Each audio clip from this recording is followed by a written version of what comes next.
Agent ଆସିବ ତା ଘର ଭିତରେ ଆମ ଜାଗା ବାହାରିବ ଆଉ ତା ଘର ଭଙ୍ଗା ହବ ବାସ୍ ଚାଲ। ଖଟା ପାଣି ଭାରି ମିଠା ଲାଗିବ। ଆବେ ଇଏ ଚଉରାଟା ଯୋଉ 50,000 ଟଙ୍କା ଦେଇ ଖର୍ଚ୍ଚ କରିଥିଲୁ ତାଙ୍କ ପାଖରେ ପଡିଗଲା କି? ମାମୁଁ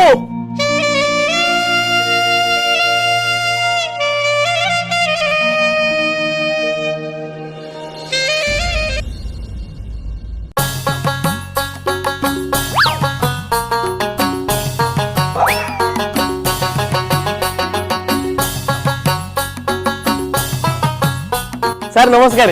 यस यस चंच ସାର୍ ଆଜି ଆପଣଙ୍କ ପାଦ ଗରିବ କୁଡ଼ିଆରେ କେମିତି ପଡ଼ିଲା? पाद पड़ोनी कौन पिचा पड़ो ନାଇଁ ସାର୍ ମଜାକ କରୁଥିଲି ନା।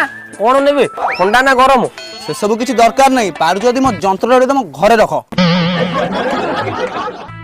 ମାନେ अबे मो गाड़ी टा